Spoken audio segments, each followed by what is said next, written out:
ٹھیک ہے. اور اس میں جو پوزیشن ہوگی وہ ایسی ہوگا کہ خاوند آگے ہوگا اور جو وہ تھوڑی دیر بیوی پیچھے بالکل ہوگی پیچھے. ہاں جی ٹھیک چند ہے. قدم. ہاں جی جزاک اللہ. جی جزاک اللہ خیر. جی ریاض صاحب مائک آن کر لیں.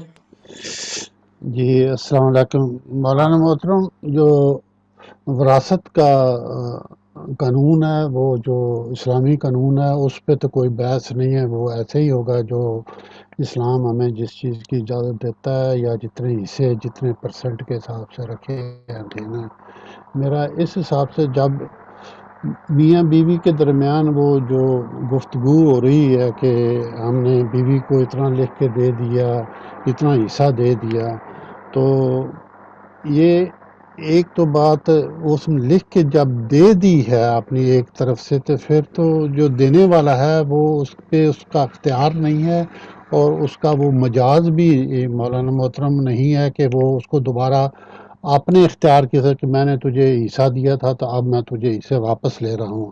اس میں سوال تو یہ ہو سکتا ہے کہ اس نے ایک اسلام کے قانون کو فالو نہیں کیا, اس کے مطابق اس نے بیوی کو اس کا حصہ نہیں دیا. وہ تو دینے والے پہ جزا اور سزا جو ہے نا اس پہ بنتی ہے کہ اس نے اگر اسلام کے مطابق فیصلہ کیا ہے تو پھر تو جزا ہوگی, اگر اس نے غلط فیصلہ کیا, دوسرے بچوں کا حق مارا ہے, ایک کو دے دیا یا ایک پارٹی فیملی کے پرسن کو دے دیا, تو پھر وہ اس ہو گیا.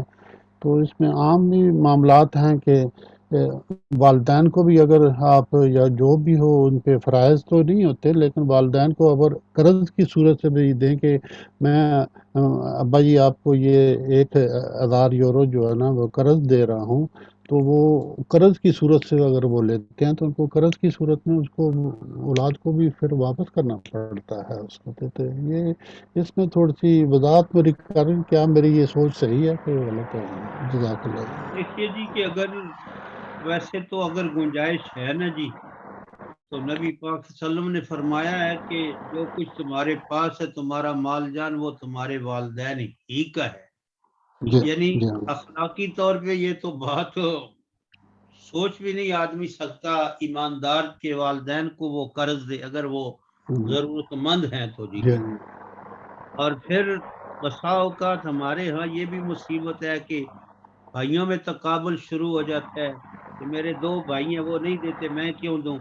تو یہ بھی جہالت کی بات ہے. والدین کو دینا ہے تو رب کی رضا کے لیے دینا ہے, جی ان کا جو حق ہے اس کو ادا کرنے کے لیے جو ہے نا جی وہ دینا ہے. باقی عام جو چیزیں ہیں نا جی, یہ بیوی گھر کی مالکہ ہوتی ہے, کھانا پینا لباس یہ تو اللہ تعالیٰ نے اجازت دی ہے, اللہ تعالیٰ اس بات پہ تو کوئی سختی نہیں کرتا. ہاں جو وراثت میں چیز آتی ہے اس کے بارے میں رب تعالیٰ نے اجازت دی ہے کہ تیسرا حصہ جو ہے اس میں آپ وصیت کر سکتے ہیں, وہ بھی غیر وارثوں کو جو ہے وہ آپ کر سکتے ہیں. وارثوں کے حصے رب تعالیٰ نے خود مقرر کر دیے ہیں جی. اور پھر اس سے بعد میں جو ہے وہ بہت جھگڑے فساد بھی ہوتے ہیں. حالانکہ فرض کریں کہ میرے والد نے جائیداد ساری مجھے دے دی ہے اور دوسرے بھائیوں کو نہیں دی ہے, اب اخلاقی طور پہ نہیں شرعی طور پہ اللہ کے قانون کے تحت جو ہے وہ میرے بھائی جو ہے اس سے محروم نہیں ہوں گے. لیکن میں اگر لالچ کروں تو پھر کچھ نہیں دوں گا, قانون دنیا کے قانون کے مطابق جو ہے جی. جی مولانا محترم, اس میں میرا یہی سوال ہے کہ جو آپ نے آخری جو والد صاحب نے جو دوسروں بھائیوں کا حق آپ کو دے دیا ہے, تو اس کا قصوروار تو والد صاحب ہوں گے نا اس کے, کہ انہوں نے صحیح طریقے سے فیصلہ نہیں کیا. جی تو جی وہ والد صاحب باقی میرا دوسرا وہ والد صاحب کی ذمہ داری ہے, ان سے رب جی پوچھے گا. جی اگر جی پھر ریاض بھائی ہمت حوصلہ ہو نا جی, جی تاکہ یہ اللہ کی پکڑ سے بچ جائیں جی. جی یہ تو نبی پاک کا فرمان ہے نا جی, اللہ نے بھی فرمایا ہے کہ اگر ایک آدمی ساری زندگی نیکیاں کرتے کرتے مرتے وقت وارثوں میں سے کسی ایک کو محروم کر دے جی تو پھر اس کے لیے جہنم ہے. اگر اس احساس کے ساتھ جو ہے وہ چلے رب نے دیا ہے درگزر کر دے تو یہ اس کی سعادت ہے, اللہ تعالیٰ اس کو نوازیں گے جو ہے اس چیز سے جو ہے. اور پھر اگر جن بھائیوں کو دیا ہے بہنوں کو دی ہے ان کے اندر احساس ہو تو وہ کہیں کہ نہیں ہمارے والد پہ آگے جو ہے بوجھ نہ ہو، جی ہم جو صحیح معنوں میں شرعی قانون کے قرآن کے قانون کے مطابق اسی طرح تقسیم کر لیتے ہیں جی. یہ پھر وہ ریاض بھائی اگر شرعی حکومت قانون اسلام کا ہو نا پھر تو عدالت فیصلہ کر دے گی جو قرآن و سنت میں ہے، خواہ وہ والد نے دے دیا ہو اس کو پھر بھی کر دے گی، لیکن موجودہ قانون میں پھر اخلاقی طور پہ یہ بات ہو سکتی. جی مولانا محترم ایک چھوٹا سا بحث نہیں ہے اس سے جو والدین ایک جی تو ہوتا ہے کہ ان کا حق ہوتا ہے بچوں کی جائیداد پہ، وہ خواہ اس کا جوا بھی کھیل دے، وہ ضائع بھی کر دے، کہیں جگہ پہ بھی لگا دیتے. نہیں یہ حق نہیں ہے جی. جی جی اگر نہیں جی حق نہیں ہے لیکن وہ لگا دے، ہم اس نے لگا دیا ہے، والد صاحب نے لگا دیا تھا، ہمارا یہ احترام ہے نا کہ ہم اس سے کیسے مانگیں دوبارہ کہ ہمیں پیسے دو، ہم نے آپ نے غلط استعمال کیا. ہم نے تو احترام کی وجہ سے والدین کو نہیں. دیکھیں نا جی جوئے شراب یا اس طرح گانے بجانے والوں کو وہ کر رہے ہوں تو ان کو دینا بھی کچھ نہیں چاہیے اور ان کو روکنا چاہیے، یہ فرض بنتا ہے. یہ اللہ کا حکم، اللہ نے یہی حکم دیا ہے کہ جب اللہ کی نافرمانی ہو رہی ہو تو پھر ان کی بات نہیں مانی جائے گی. جی جی میرا یہ دوسری طرف تھوڑا سا میں ہو گیا. میرا سوال یہ تھا کہ ایک تو ہوتا ہے کہ والدین کیا ان کو رہنے سہنے کے لیے، ان کی کفالت کے لیے، ان کی ضرورت کے لیے پیسوں کی ضرورت ہے. ایک جو ادار کی میں نے بات کی تھی وہ اگر کسی کاروبار میں وہ والدین اولاد سے کوئی پیسے لیتے ہیں، اس سے کوئی کاروبار کرتے ہیں تو وہ اس ضمن میں ان کو واپس کرنا پڑے گا یا وہ بھی اسی زمرے میں آئے گا جیسے پہلے کفالت کے لیے یا کاروبار کے لیے اگر تکڑے ہیں، کاروبار کے لیے وہ کرتے ہیں، کاروبار کرتے ہیں تو پھر وہ تو واپس کرنا ہوگا نا. جی جی میرا یہ میرے سوال تھا. جزاکم اللہ خیر جی. میرے ہاتھ سے کرنا ہوگا نا. جزاک اللہ خیر، بہت شکریہ جی. مشتاق بھائی اپنا مائک آن کر لیں. السلام علیکم ورحمۃ اللہ. مولانا صاحب میرا جنید صاحب سے بھی ملتا سوال ہے کہ اگر فار ایگزامپل ہم گھر میں جماعت کراتے ہیں اور اس میں بچے بھی ہیں اور عورتیں بھی ہیں، چلیں ایک مرد تو جماعت کروا لے گا، لیکن کیا پیچھے خاندان کے سب محرم لوگ ہیں تو وہ لڑکے لڑکیاں ایک ہی صف میں کھڑے ہو سکتے ہیں یا مسجد کی طرح جو محرم ہے وہ لڑکیوں کو بھی علیحدہ سے پچھلی صف میں کھڑا ہونا پڑے گا؟ جی اب وہ پیچھے کھڑی ہوں گی، خواتین اور بچے جو ہے وہ آگے کھڑے ہوں گے. یعنی خواتین کے ساتھ کھڑی نہیں ہو سکتی ہیں جی نہیں، مردوں کے ساتھ؟ جی نہیں. صحیح. اگر دو چار ہے، اگر ایک ہی ہے تو پھر تو علیحدہ بات ہے نا جی. اگر ایک بیوی یہی ہے تو پھر تو وہ ساتھ پچھلے پاسے کھڑی ہوگی نا. اگر بچے بھی ہیں تو پھر بچے آگے ہوں گے، دو ہوں یا ایک ہو، اور خواتین پیچھے ہوں گی. اگر ایک خاتون ہوئی تو پھر وہ صف کے ساتھ کھڑی ہو سکتی ہے؟ وہ اس طرح کھڑی ہوگی نا، دو چار قدم پیچھے ہوگی نا جی. صحیح. تو بالکل یعنی مقابل میں کھڑی نہیں ہوگی، وہ بھی اپنے شوہر کے مقابل میں بھی وہ کھڑی نہیں ہوگی.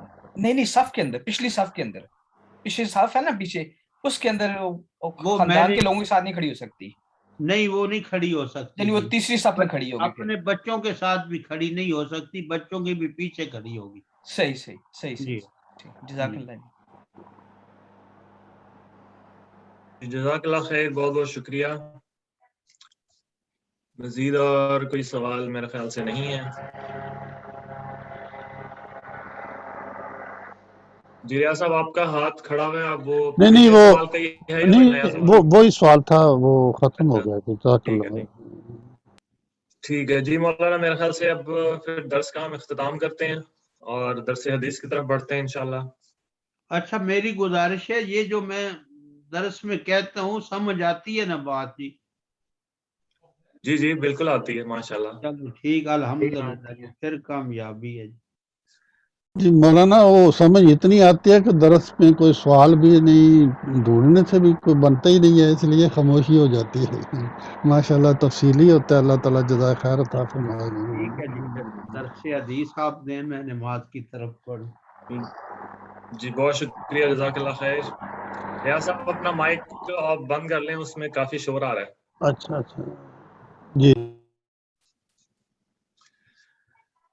تو اب ہم درس حدیث کی طرف چلتے ہیں. آج میری ذمہ داری لگائی ہے اقبال صاحب نے، تو انشاءاللہ درس حدیث کا جو عنوان ہے آج کا وہ ہے لین دین میں ایمان